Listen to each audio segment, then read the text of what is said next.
All right, so welcome to Banging Rocks TV, episode 3. Lalita, I'm super excited that you are able to join us to share a bit about yourself for today's session. So as we've talked about, there's sort of 3 different sections. We'll talk a little bit about sort of what are your superpowers and what are all the cool things that you do, of which there's so many, and then look at sort of how you got to where you are right now, what that journey's been like. And then a little bit about kind of how you're seeing the world and what's most kind of present to your heart and mind as of late. So yeah, how would you want to sort of initially introduce yourself? Well, for starters, I do want to put, I guess it's a bit of a disclaimer. I don't know. Anyway, that talking about myself, first of all, is uncomfortable. Talking about myself to a wide audience about things that are very personal and heartfelt, fears and all of that is even doubly so.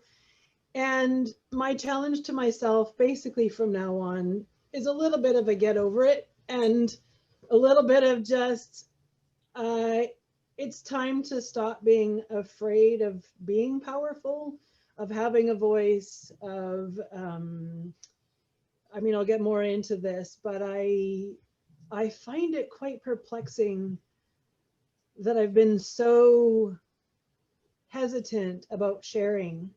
In some ways, I can share enormously, and in other ways, I find it very, very difficult to do. So what I want to do today is be completely available, just completely open, available, and whatever I say is what I say in the moment. And I'm going to reduce the amount of sort of self-censoring. So I wanted to mention that first before we get going. Thank you, and that's perfect. That's exactly what we're shooting here for. Yeah. So that's great. Okay. So yeah, so on that kind of note, what is it that you do? So superpower just sound, once again, it kicked right in. That's why I noticed. I'm like, oh yeah, that is disconcerting. Is it a superpower being able to paint, being empathic, being like all of these things? When I reflect on my life, and I actually started writing a memoir just out of interest for myself around like, okay, what have I done? Because things seem to be all over the map. I mean, I didn't do art as a kid. I was into swimming and academics and played piano and sang and all these other things. And music, I mean, art didn't become part of my life until I was like 25. And so when I think of superpowers, it's less about what I'm able to do and more about who I am. And so one of the things that I've come to realize as a superpower, but thought for decades that it was actually the opposite, is being really sensitive. So, I've read all these books about highly sensitive people, intuitive people, all of that kind of stuff. I'm an extreme introvert, though I love people. And I always felt in this society like I should somehow be different. I should be better. I should be able to withstand being in a room full of people for 3 hours and not be exhausted afterwards. But what I've come to realize is that sensitivity has its benefits. And one of the key ways I think has to do with teaching. So I've been teaching for over 30 years. And what I can do as a teacher is, it's almost imperceptible, but I think I pick up on something, energy or body language or whatever, but I almost know what people need before they know at times. And then I can be there to kind of help them with whatever it is they're needing. So there's that type of sensitivity. And then as a creative person, I'm just getting into this now and learning how to use this superpower, is to basically express myself in a way that taps into others as well. So like being able to affect sort of the deepest parts of people. And like I said, I don't think I've completely figured this out. It's probably going to take the rest of my lifetime to do that. I'll be like 98 on my deathbed and go, I got it or something. But as part of the journey, and that's the joy and the love of this. So the drawback, of course, is that I'm deeply affected by things, especially having to do with suffering, hardship. So watching news right now, I really can't do it. I find it overwhelming. like, yeah, I know I should be paying attention and all of that, but I'm sort of left drained at the end of it and going, well, what am I going to do with this? You know? I also don't consider myself incredibly political in the sense that I'm not interested in creating paintings that are political in nature. I am, however, very interested in doing paintings and virtual reality stuff that inspires people to self-reflect, to become aware, to be still, to really get to know themselves, especially those areas that we tend to not want to look. You know, the gross, it can be gross, it can be described as shadows. It's kind of the icky, gooey, black stuff where we're like, you know what, I'd really rather keep that down in the cellar and not open the door. And I do that for years. But I'll get into that in a little bit. But essentially, yeah, my main superpower is just that sensitivity. Another one I think is my adaptability. And when I look back at my life and the amount of stuff I've been through, I would have to say my resilience. One could call it persistence or stubbornness, I suppose. I mean, persistence is a more positive approach, but really just hunkering down and getting through. There are, of course, effects after that that I can get into, but and then the other is I just love to learn. This is where that word passionate polymath comes in. You know, what I find really interesting is we use the word passionate these days incorrectly. It has been separated out. Passion used to have two sides to it. One side was that you really, really, really had a love for whatever it was that you were passionate about. The other side of that coin was it drove you nuts. Like it was really freaking hard. There was almost like a torturous element to it. That whole can't not do it. And that's how I am with art. It doesn't matter whether I'm painting, writing, doing virtual reality, doing music, anything, all those things. There's this, I can't not do it. Like I would just sort of shrivel up and die if I didn't do this stuff. So that's where the passionate polymath comes in. And if you look at my history, you know, everything, I used to be a lifeguard and swim coach and did a philosophy degree and all these things that don't seem to go together, but the reality of it is they do. And that's what I find fascinating. Like so many people have so much richness in their lives that they haven't really looked into, you know? Anyway, that's something I find really interesting. And then I love to make unusual connections between things. So things that wouldn't normally seem to be connected surprisingly are, like oxymorons and things that are even, okay, put it this way. How can it be that we've had philosophy around for thousands of years? And I'll talk about Western philosophy, not Eastern philosophy right now, but Western philosophy has been around for thousands of years. And the number of paintings we have that depict those stories, those teachings, those ideas, etc., I can count on one hand. Like if you look at a philosophy textbook, you'll see a bust of Socrates, you'll see, like, there's hardly anything. And so, I mean, has there never been an artist who also knows about philosophy? I sort of was left with that thought years ago, which I'll get into. I still find it as perplexing now as I did before. It's like there's either like nobody's interested in this or it hasn't been done before. And then I would flip into the like, well, who am I to be the person who's going to do that? Anyway, so that's one example of making connections between things that for some reason didn't have a connection before. And I think one of the biggest things I find fascinating now, and we'll get to this as it relates to society and individuals, is like, does art actually matter? And I am asking that truly. Like, yeah, it matters to individuals for a variety of reasons. Sometimes when somebody wants to have a beautiful flower on their wall because they can, you know, reminds them of something, or they just love to see the beauty and the color and everything.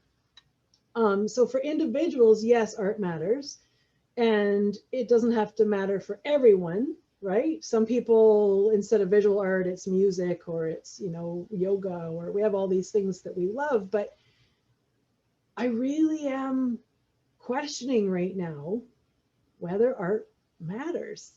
And so, I mean, I've read the book by Alain de Botton, who talks about, it's called Art as Therapy, and he does a great job of talking about art can be about remembering things, you know, places, people, etc. It can be about learning how to understand yourself better, how to grow from seeing something that you would find disturbing at first, but then really delve into it and find out why. I mean, or appreciating, like artists tend to be really, visual artists tend to be really great at finding something that's just sort of a mundane everyday object, like, you know, a spoon with blueberries in it, and painting it in such a way that it's just beautiful, you know. So on an intellectual level, when I read that book, I get it. I get that art matters, but there's still kind of this hole in me right now. And so that's an area that I really want to explore.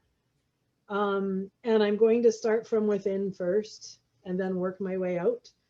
So that sort of leads into the projects or whatever, right? That I'm working on right now. Yeah.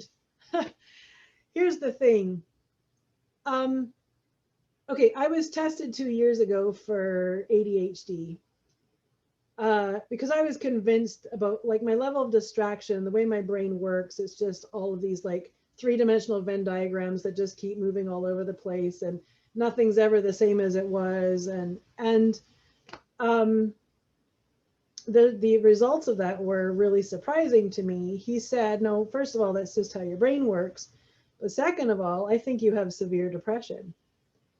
And so that launched me into a whole other kind of way of of realizing that I had just been surviving, that I had been in survival mode for a long time, which originated like 18 years ago after a car accident. So I'm on this new journey, and instead of doing this journey privately like I would have done before, the change that I'm making is I am creating art, virtual reality, paintings, writing, and sharing it as I go, which is incredibly vulnerable because I know there will be judgment, and it requires a certain amount of letting go. The nice thing about being almost 50 is I don't really care as much about what other people think as I used to. Anyway, one of the sets of paintings I'm working on, and some of it's on my website already with lots of descriptions, so I won't get into it a lot, but I find the 7 voices of the negative ego very intriguing. These are sort of the voices that come in when you have a thought like, oh, I could go and do this painting.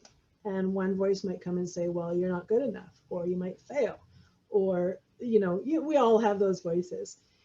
And I've done a lot of work with someone named Gay Adams, who's an artist as well, but also does life coaching. And she introduced me to the 7 voices of the negative ego, like the critic, the trickster, the loan shark, dark rage, all these voices. And right away I was like, oh my gosh, I need to do portraits of these characters. But then I realized as I was trying to paint them that they were so much, they're so much more complex. It's like the critic isn't just, you know, a woman with a really tight bun and a grimace. It's also, you know, male, female, not human.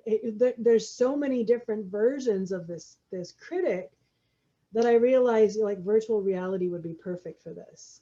Also, as far as animating these characters. So I am still working on that. It's going to be a fairly long project.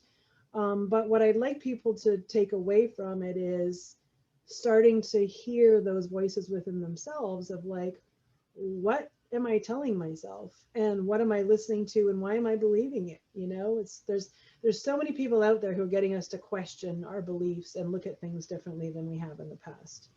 So I would just like to do this in a visual way, to work in conjunction with those many, many, many people like Eckhart Tolle and Byron Katie, and there's so many who have gotten us to look at things, and they've written books, but there's not a lot of visual imagery that helps us do that. And so for those people who don't necessarily want to read as much or can't connect that way and are very visual, I'd like to connect with them. Okay, so that, yeah, that's my biggest project with respect to painting. But with VR, okay, quite frankly, I'm not a Luddite, but I'm one step up. So, like, technology in the past has been sort of my nemesis, and now that I've got the Oculus and I'm using it, and I'm realizing, like, hey, I can actually do this. I'm building Plato's Cave. What else do I have? I've built a 3-dimensional gallery that you can like make really big or really small with a whole bunch of artwork in it, so you can like walk through, zoom through and stuff. Working with Daniel with the animated illustration of a poem like by Vancouverite Duncan Shields, and he's talking about, you know, trying to catch a bus on a rainy day in Vancouver, which it's a great poem. To like invite your demons to tea, so those 7 voices of the negative ego. What would it be like to be able to sit down in virtual reality and have those voices say something and you get to respond in some way? I mean, I see this everything from like a whack-a-mole game, you know, like the critic pops up and says, "You suck," and you just like whack it, to something more sort of serious. And like, I don't know where this is going to go, but it all is very exciting to me. Self-reflection. I don't know who's seen that performance by, she's a performance artist, Marina, I don't know how to say her last name, but it's Abramovich, I think, Abramovich. Anyway, she was at the MoMA gallery and had people sit down and just stare at her for 3 minutes, and people, you know, were videoed, and there's no touching or speaking aloud, and people would be crying and having, people were lined up for 2 hours waiting to go and sit with her. And I thought, wow, this shows what a need we have, especially now. Like, she did that before COVID. Look at us now. I mean, even introverts are starting to have enough. Like, that says something. Yeah, I guess, I mean, other projects, teaching will always be part of what I do. I love teaching. I love education. I love coming up with curriculum. I love watching the, you know, the light bulb go on, and I love watching people struggle. It sounds kind of strange, but I love it when people are like, "Oh, I don't want to do this, and why are you making me do this?" And then they go through it, and then they come out the other end going, "Oh, like, wow, okay, I wouldn't have done this on my own." I think that's fabulous. So yeah, I'll get into it later, but I want to start a Patreon page. But I'll talk about that in a bit. It's less of a project and more of a like way to keep my projects going. Yeah. Right, yeah, and later let's talk a bit about kind of what's next for you and what that's looking like. One thing that I think is really interesting, there's sort of a couple of parts that are coming out as you're talking, and one is this mixture of the need for the artist, or just the way that you are, of having that very thin skin in some ways, of having things come in, while on the flip side, having to have that thick skin of being willing to just like put the stuff out and Yeah. know that there's going to be critics, and know that there's going to be, you know, all of the stuff that comes, and weathering that without letting that dampen that thin skin ability to bring the stuff in. Yeah. I'd love to hear a bit more about because your journey into becoming a visual artist is a pretty amazing one. And so I'd love to hear a bit about, like, how did you get here where you are with both teaching, painting, VR? What's that journey been like? Okay. Well, like I said, as a kid, I didn't really do very much art. I mean, I kind of drew as a kid, like every kid does. And no, my focus was very much piano and singing. So a lot of music, swimming, cycling. I did a lot of athletics. And then I did, you know, my academics. So we did a lot of traveling. You know, my parents kept us really, I mean, really busy. And there were always debates going on in my household. I think I got my philosophy degree just to try to outthink and out argue my father, who's a lawyer. So I mean, when I think back, it's like, was that really my motivation? I don't know. Part of it was that I was really interested in it, but part of me was just sick and tired of being losing all the arguments with my dad on technicalities quite often. So, but while I was in the last year of my philosophy degree, so I was around 24, 25, I remember reading some of the work of Plato and being like, okay, I'm going to go find some images of this because it's very, I mean, just in my mind, I was getting all kinds of imagery, and it wasn't just Plato. I mean, I read Nietzsche, I read Aristotle, I read all kinds of philosophers, and I'd be like, oh, this would be great imagery. And I went and looked around, and there was almost nothing. Like I found a painting by Jericho, The Death of Socrates, and I found a few things, and I just remember I had that thought at that time, wow, someone really should paint those. That was before I started to draw. And then there was a snowstorm. So I was in Victoria, and there's a snowstorm in December of 1996. And I had gone out with a friend of mine, Sandy, who's now a philosophy prof in Victoria. I'd gone out with her the night before. We'd helped someone get out of a pile of snow with their car because I grew up in northern BC, so I know how to do that sort of thing. Anyway, got back to her place, stayed overnight, got up in the morning, called for a taxi, and they started laughing at me, and they're like, have you looked out the window? And the cars were covered. It was 6 feet dump of snow. Nobody was going anywhere. So I was stuck at her house for 3 days. Nothing to do, no plans. Anyway, long and the short of it was, for some reason, I still don't know why, I pulled a book off the shelf of black and white photos. Might have been Ansel Adams. And I just started copying one of them with a pencil. And when I was finished, I was like, wow, that kind of looks like that. You know, and time flew, like 6 hours just flew by. It was great. Didn't think much of it. But that did kind of get me going and taking art classes and things like that, just drawing classes and stuff. Most of them were quite disappointing, actually, but I ended up finding someone named Glenn Howarth and did a whole bunch of years, and I just followed my gut. I was like, I don't know why, but I need to study with this guy. And I did powder charcoal with him. And I think that it's because of his teachings and me doing that powder charcoal that I ended up with what people call the touch that I have, the softness and the feel that I have when I'm working with oil paints, especially. But anyway, after my degree, I worked at Russell Books. I mean, I had met Patrick by then, my husband to be, and so I stayed in Victoria. My initial plan then had been to become a philosophy prof. That was the trajectory I was on. But I was offered a job by someone who had trained me to be a lifeguard. I was offered a job in Surrey, and I thought, okay, you know, working for minimum wage at a bookstore, that would be better. So Patrick and I moved to Surrey, and long story short, I was promoted. I ended up being the aquatics manager of the Surrey Sport and Leisure Complex. And while I was doing that for 4 years, I studied at the Vancouver Academy of Art.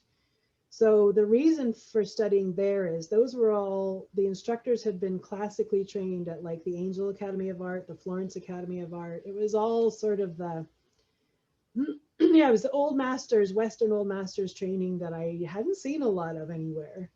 And sure enough, they were only open for like 5 years, and I was there for 4 of the 5 years. So I lucked out big time. So that's where I learned basically most of my technique, and then I spent years getting it right, so to speak. And now I'm spending years forgetting it, but I'll get into that later. So like, how does this relate to where I am now? Because if you had talked to me then, I would have said, if you had told me then that I was going to be a professional artist, I would have laughed at you. But not a chance. Like, I'm not a business person. I don't know anything about that. I'm not good enough. All those voices, right? Not a chance. But so Patrick and I were married. We had our first child. When Sam was 1.5 years old, we were in a car accident. Now, back up a little bit. Here's something I've since realized while writing my memoir, is that I was quite naive and trusting at the time. And the person who I was working for, when I told him that I no longer wanted to work like 50, 60-hour work weeks once Sam had been born, the answer sounded supportive, but I was essentially demoted and then laid off the day after the car accident. So I've come to know that I could have fought that in court and I would have won, but because the car accident happened and the aftermath of that, there was no way I had the bandwidth to even pursue that. So anyway, you know, there's something about having the rug ripped out from underneath you that gets you to question, like, why am I here? Like, what am I doing? And so that was an incredible gift. Like, if that hadn't happened, who knows where I would be? I don't know. But so after the car accident, so Patrick ended up being quite injured. So he couldn't work for 5 years. So I became the sole income earner, the looking after the caregiver for both of them. And if I were to go and do that kind of work again, it would have meant being away 40, 50 hours a week. So I was like, well, I need something that's flexible. Anyway, without getting into all the details of that, obviously I chose art. Part of it was support of Windsong, a massive brainstorm thing that happened on a Saturday afternoon where we were like, how could we make this work? And that combined with knowing that I qualified to go and take a course in business, a self-employment program, I ended up in that. And I just took on anything and everything. Like I did,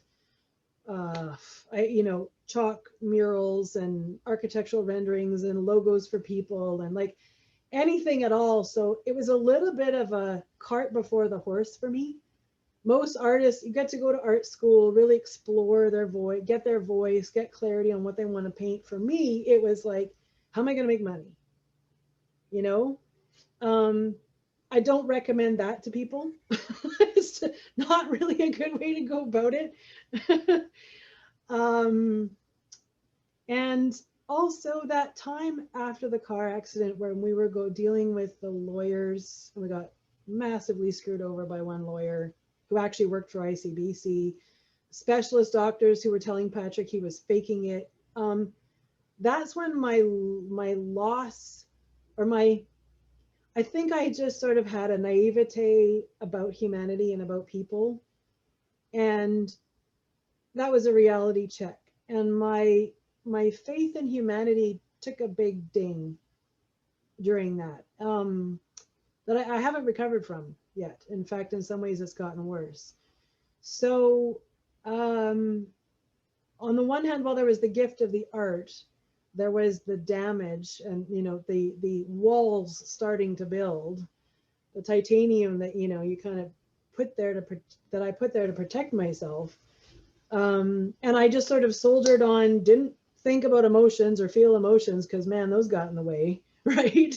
And just kind of powered through, but then got in the habit of powering through. And as we all know, like 5 years of powering through is absolutely exhausting and doesn't leave you with much for reserves. So then I had 2 more kids because,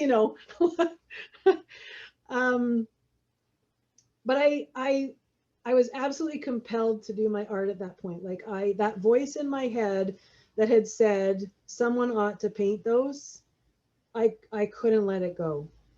I just knew this is at least one of the things I am here to do. So it's very, as you can see, it's very close. That part of it is very closely linked to education. It's about helping people become inspired to be their best selves. That's in a nutshell, that's what I do. And that's what I want to do. So whether it's teaching or art or writing or anything, it all boils down to that. It's interesting, a theme that has come up with a couple of people we've talked to, so especially, talking with Diana a couple of episodes as well ago, that piece of those strands that seem like they're totally unrelated, which later come together. And it's like, oh, these are the parts that fit together and that make the thing that is kind of core to what it is that I'm doing. And it's interesting hearing a little bit about that and hearing. And there's no way I could have planned it out in advance. Not a chance, right? Just these pieces had to sort of show up. Yeah. If you were looking back at that younger you, or at someone who similarly is wanting to dive in now to that idea, and not just in terms of I want to be a painter, but looking at, you know, I'm interested in like, how do you convey these philosophical ideas and translate that for people? What would be your advice for them? Paint, paint, paint, paint, paint, paint, paint. Really. I say that to my students now is you need to just get it out. Don't worry about whether it's effective or working or pretty or any of that. That's the advice I'm finally employing now.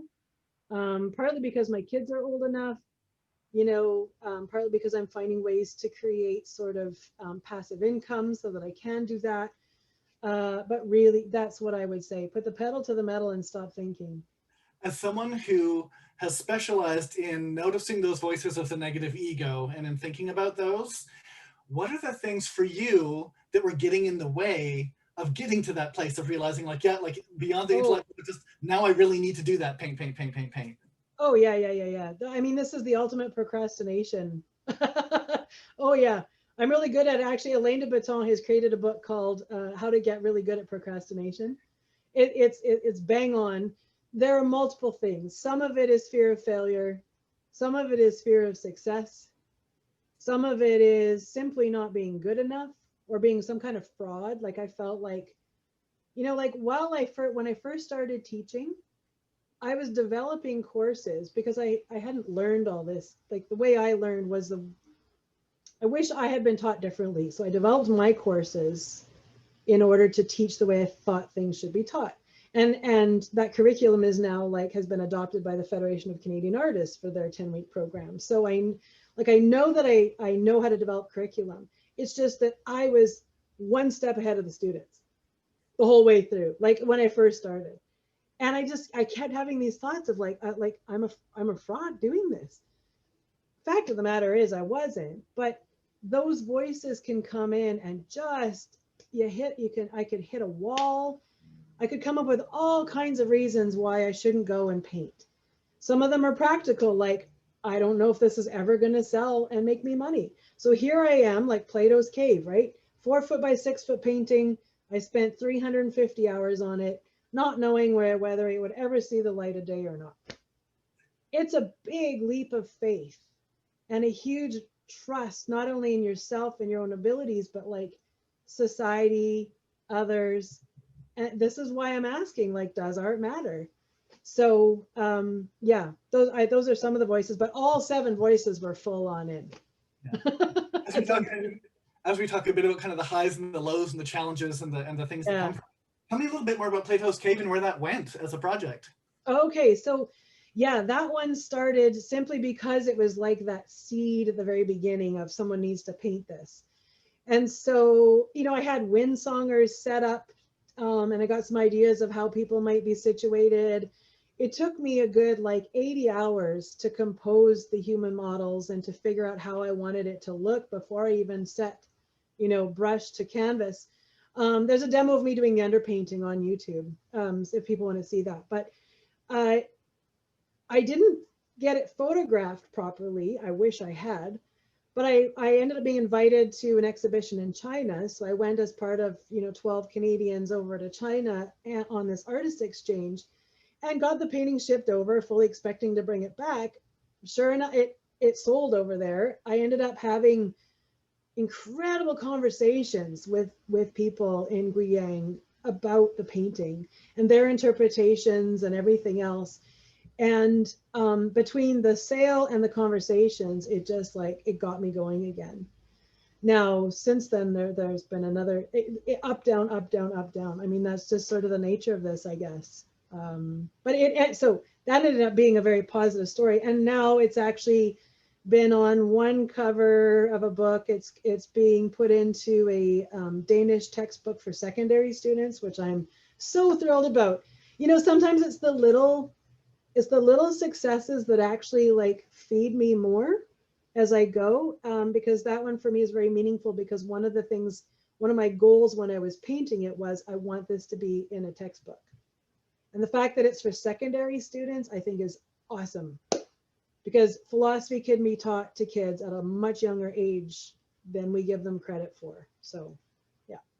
Nice. And what's your kind of trajectory right now? What are you finding yourself drawn to in terms of work? in terms, Yeah, and so I mean in terms of the craft, not necessarily in terms yeah, of where it comes from. right. There are I would say three main streams.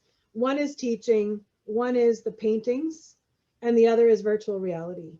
Now there's crossover between all three. Um, I don't love one more than the other. I almost sort of like need all three to satisfy my brain that needs variety. Um, I, yeah, I don't know how much I want to focus on each one. I'm going to let that emerge. All I know is I am taking a whole new approach of, instead of saying I should do this, I'm doing what inspires me today. Like, what am I really wanting to do? Now, sometimes that has to be ixnayed by like practical things like housework and go to the bank and that kind of thing. But I really am trying to focus on creating a life which is very different from how most people seem to function, but something that will suit me better. Yeah. No, that makes great Yeah. sense.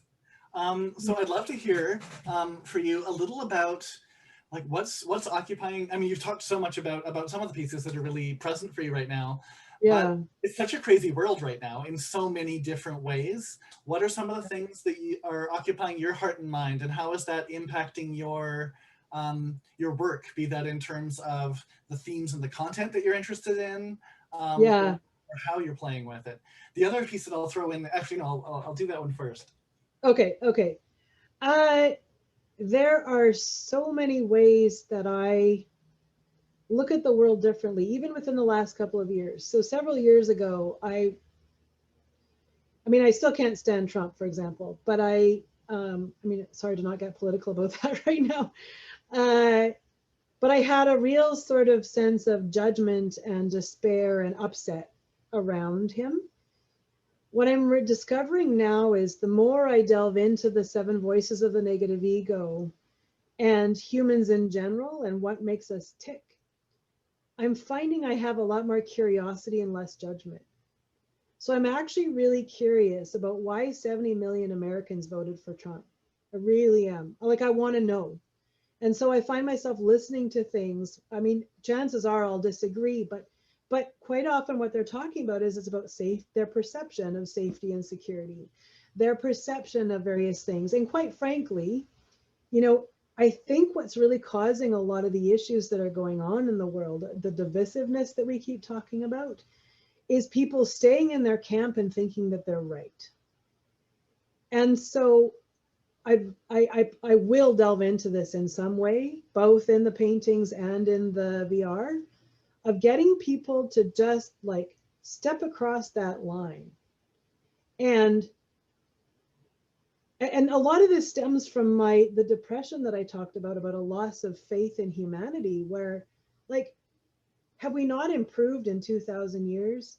Like, really, things were tribal, whereas us against them. And I really would like to believe that we have somehow progressed. I'm not talking about technology and all that stuff. I'm talking about who we are as human beings, having compassion, having kindness, being a little more sort of elevated in the way we operate and how we treat others. And by others, I don't just mean other humans, I mean everything. So what I'd like to do is take an approach that's much more unifying, much more compassionate, much more, it doesn't mean I'm not going to get angry sometimes. Like, I get angry about stuff and I get angry at my own seven voices, and anger can be a very healthy thing if it's done, quote unquote, well, right? So I'm finding at times I have a lot of hope and at other times I don't.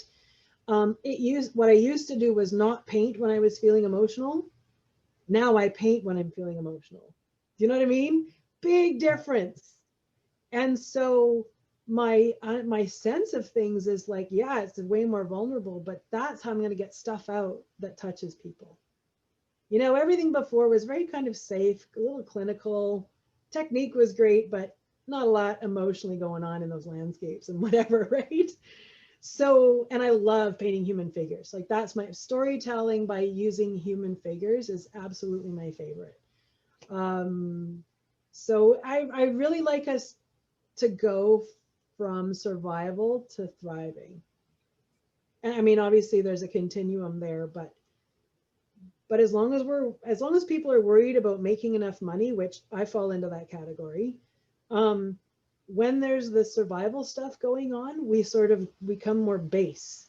There's like, reptilian brain, we all know about that kind of stuff. And so, how can we elevate everyone so that fewer people have to worry about survival stuff and can start to grow and develop? And um, yeah, I don't know. I mean, I love reading Ken Wilber. There's a bunch of philosophers and psychologists whose work I think is going to make a huge difference in the future. And I'd like to be part of that in a visual way.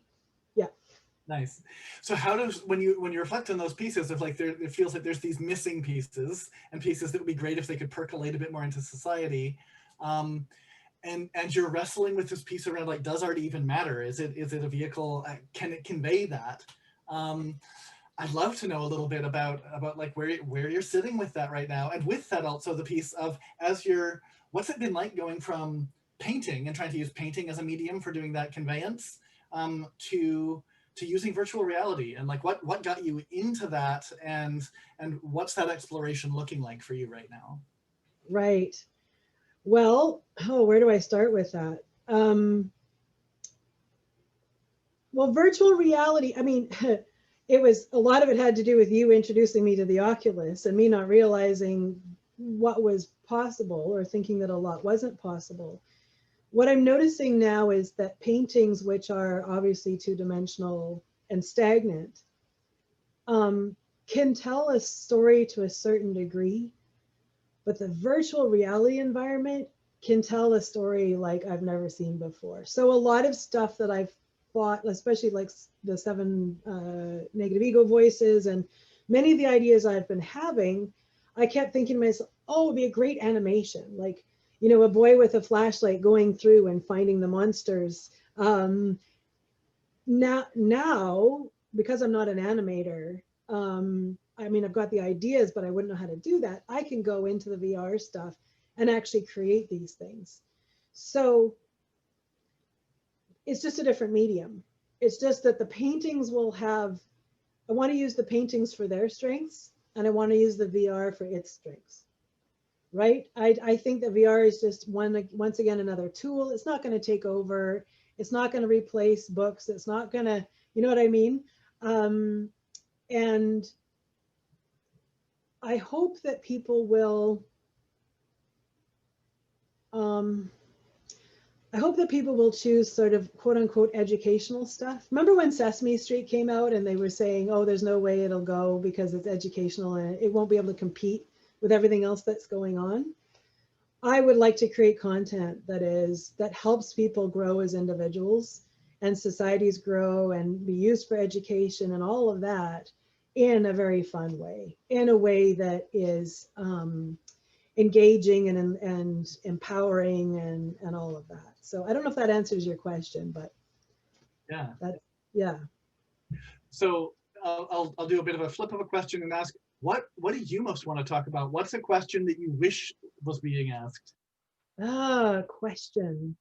Well, obviously, does art matter is the one and yeah, oh, that's what it was. You asked me where I was at with that question. I actually don't know. So where I am with that is exploration mode.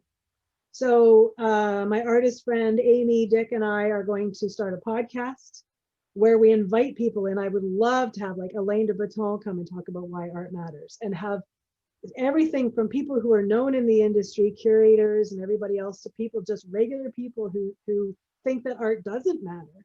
And I'd like to hear what they have to say about why they think art doesn't matter. So I don't know. Like, I don't have an answer for that. I have times when like music moves me way more than a painting will, or, so I'm in the exploratory mode for that. The flip side, as far as questions, is it might be something to do with like, what do you need to do to feel alive? And I think what this stems from is my sheer annoyance these days at people telling others to go and clean up their backyard when they haven't cleaned up their own backyard. I'm really sick of it. So part of me wants to say, like, figure yourself out. Like, spend the time, do the work, because it's so much easier to go and tell other people what to do. I was great at it for years. I'm only now discovering that, like, wait a minute, I need to clean up my own pile that's sitting right here. I am in no way an authority on anything. And it's time to just start chipping away, to be authentic, and to show people my chipping away, and hope that it inspires them to start chipping away too. Really. So I don't, yeah. And that may be into the answer to the last question I was going to ask, which was, if you could make the world better by helping people see, understand, or experience one thing or one thing differently, what would that be? Yeah. Yeah, it would be that. However, I'll hone in a little bit and just say for now, like, I believe in all of the arts, so dance, music, everything. But what I would say, and here's where it links into something that's key that I haven't mentioned yet that I really want to do, is I want to help people learn how to read paintings. Like, in my education, I was taught music at school. I was taught how to read and write. Um, not a lot of dance stuff, but and some theater. But art was just kind of this like side thing. Like, the art teacher was usually someone who had never actually done art. They just happened to be there. They were the English teacher. And I don't think that we've provided people with enough education to have the confidence to be able to speak about art. Like, so many people I've talked to say they walk in, they won't even go into a gallery because they don't want to appear to be uncultured or ignorant, or they feel like they're going to say the wrong thing. That's horrible.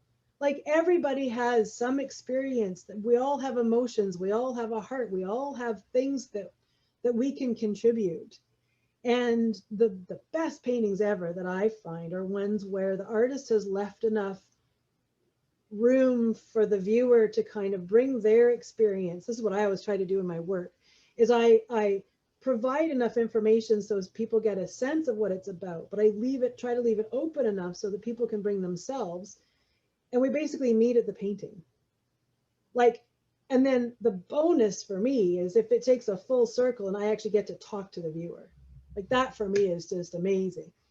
It doesn't always happen, but like, I really want to teach people how to speak about art, how to have a confidence in interpreting art, and how to appreciate art.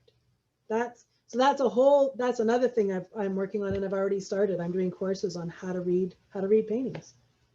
Yeah. No, that's wonderful. I'd love to, you wanted to mention quickly, I think you were going to talk about the Patreon piece, and then I want to open things up for questions if anybody has any. Sure. Well, yeah, I want to find out from people. I mean, when I looked at Patreon and Kickstarter and all that other stuff, there's this aspect to it of like, you get something in return. So when I looked at Patreon, it had this section for artists, like their generic model to use was that an artist, if someone contributed $25 a month, then the artist would provide them with all these things, like feedback on their paintings, a painting every year, all this stuff. And I thought, that's just me getting paid to do all of those things and not actually getting paid very well. What I want to do is create all this work that I think is so important for society. So some of it is the philosophical paintings, some of it's the VR stuff, the psychology, the education, all those things, that kind of stuff. And then some of it is teaching people how to read paintings. Now, I can go after funding, I'll be going after grants and all that kind of stuff, but it's a long slog fest. If I'm spending my time applying for grants, I'm not painting. If I'm spending time trying to get money for this stuff, then I'm not creating. And so I think one of the things that kind of affected my depression too was around not feeling respected or appreciated in the society as an artist. Like, there was a lot of like, oh, you're an artist? Oh, that's nice. Like, it was on par with when I said I was a housewife, like they were both way down. So there's a lot of lip service about art does matter, but not a lot of support and money. So what I'd like to do, we'll see if it works or not, is get a page up there where I'm saying to people, I am not going to provide anything. what I am hoping is that you will see this vision, and that I will be able to create these paintings, that I can pay for my heat, and I can pay for my family's food, and I can pay for these things and create this art that I hope will be very important to the betterment of society. So we'll see. So we'll see where that goes. Great experiment. I love it. Yeah. Thank you so much. And we'll open things up now. So folks, feel free to unmute yourselves and throw on video if you wanted to ask Lolita any questions. I did see somebody wrote something in the chat about commissions versus, but I have to get that here. Yeah, that was me. Oh, hello. Hi. Let me just go into the chat and I'll see. How do you motivate yourself to complete a personal piece versus a commission? And what is your theory about art therapy? Okay, I'll tackle the first one. I do a lot of commissions. I know a lot of artists who say they'll never touch a commission because, well, it depends where you're coming from. So for me, a commission is it's a synthesis of me and the person who's wanting the commission. It's a partnership, right? However, that partnership has limits. So I have like a 3-page agreement that I provide people in advance so that I can meet their expectations as best I can. But then once we've had an agreement of like, okay, once we have a look and feel for the piece, I now have full creative control. And that stems from just making mistakes in the past where, you know, I just either couldn't complete something or it didn't work or, so personal pieces aren't any easier. Sometimes it can be easier when someone just says, here's my uncle so-and-so and can you please paint him? Versus me trying to come up with how am I going to portray the critic in a situation, or Nietzsche right before he drops the light and says God is dead. So the motivation, it's funny because money is very important, but it's not a motivator, if that makes any sense. Like there has to be something else that's the motivator. So my eagerness to please, I would say, is a motivator for the commissions. Yeah, that's as much as I think I can say to that one. Sometimes it's just purely practical where it's like, it's easier to motivate myself for commission because I know I've got a deadline and I know I'm going to get paid. Where the personal pieces are very much like, I don't know if this is ever going to like be seen by anybody. And I'd like to add in one thing that I meant to mention because I think other people identify with this. One of my biggest fears is that first of all, that I'll die before I actually do my life's work. But the second part is that I'll do all these paintings and they'll end up rotting away in some moldy garage somewhere and never get seen. And so I've had to wrestle with the whole, like, will I be able to live with that? If that's what happens to my paintings, am I okay with that? I don't have an answer for that yet. All I know is I'm compelled and I just have to do them anyway. So it's still a deep fear. And then what is your theory about art therapy? Well, there are many schools of thought on art therapy. And so without getting into that would be a good topic actually to talk about art therapy. So I developed a course, it didn't end up going through, but for the University of the Fraser Valley to teach teachers about creativity and more specifically how to recognize creativity in the kids. Because we have these sort of stereotypes about creative people, who's creative and who isn't. And so art therapy can be especially helpful for people who find, not just kids, adults too, but people who find it difficult to express themselves in the more traditional ways. Like on the one hand, I'm lucky in that I am a good writer and I love to write. On the other hand, it's a hindrance because why not go write? Like, why go paint instead of write? And so if you haven't read Alain de Botton's book, Art as Therapy, I do suggest reading it because he talks about art being there to sort of fill in for the psychological frailties that we have. And we all have many, so we might be deficient in something. So one example he gives is, you know, let's say you work in a city, it's always busy, there's always a lot of stuff going on. You might come home and have paintings of your wall just of huge landscapes with nobody in them, and it's just completely peaceful. right? That would be an example of rebalancing. So that would be a purpose of art. So he's speaking about art therapy as being something to make up for what we're psychologically lacking. So that's the kind of art therapy I'm interested in. I do know there's a lot of art therapy around, like people who can't express themselves with words and maybe want to show something about their emotions, etc. Yeah. I don't have training in that, so I'm not really sure I want to speak to it. I do want to say that I think it's a little bit dangerous in that, like anything, when there's the art therapist as the interpreter, they might go down the wrong path. I don't know what else to say other than I think we probably need people who, there would need to be almost multiple art therapists involved with one person's care, because it's just like going to a therapist, which I've done, and you'll get one therapist who goes this direction and another one who goes that direction. And there's is sort of a blending of all of them that really leads to the truth. Yeah, because another reason I was hoping you would ask about that, because I know with Daniel and me and my own projects I've looked at, because I actually have Asperger's, sometimes it's difficult for me to focus, and sometimes I get overly stressed. And so I find art is a very therapeutic way for me to cope with that. And I think that can be the very same thing for other people, especially some who may struggle more. And absolutely, and I think that's why I'm definitely a big advocate for it, and even finding ways to do it more virtually, say with virtual reality as well. Well, the beauty of virtual reality is it's entirely visual, right? Like, I mean, you can add other things in, you can have music and other things, but it's a visual environment. And so for now, it may change, but I know that there have been all kinds of there's been all kinds of work done already just in virtual reality with like autistic kids, and helping them sort of acclimatize to their environment. So, you know, if there's a bright light that goes off, or different sounds, or, you know, the overwhelm that someone can feel just trying to live in this society, that virtual reality has already helped kids who are autistic deal with that and transition. Right. So yeah, I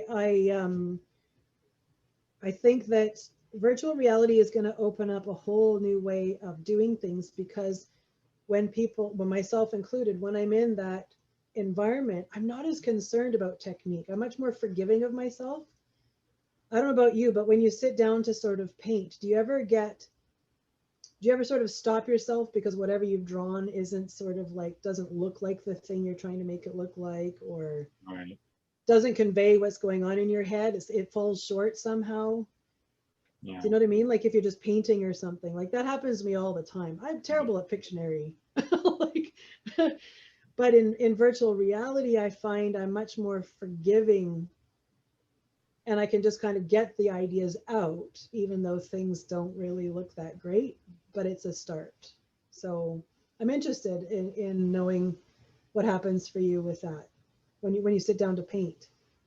Right. Yeah. Well, for me, it's like, or at least for me, I'm more of a drawing person, but personally, like I like to, draw my favorite things, which is sometimes usually cars, and also use like photographic references well. And that definitely has helped me as well in terms of if I wanted to become more accurate. But if I'm just kind of freestyling it, or I have a weird idea in my head of a design, then I'll just kind of freestyle it, and then, and even if it's ugly, at least it gets my idea on the page, right? Great. Then you're being wonderfully forgiving to yourself, better than I've been doing, I can tell you. But I think, like, I'm curious, does it help you focus, like, or does it have a calming quality to draw? What do you say drawing does for you? Yeah, like it helps me, like I say, focus, and then like get my ideas out there that I want. Even though admittedly there have been times where, I have so many of these amazing ideas that I also want to do them in 3 dimensions. Hence the reason I'm now doing a lot more 3-dimensional stuff as well, right? And that also helps me get every angle of my idea out on there too, instead of just in 2D. And so, but kind of finding that balance between the two, I think, is always something as well, right? Because I find like sometimes you want to just practice and conceptualize your skills maybe more easily with 2D versus 3D. And so in doing that, it just helps me a lot more. Yeah.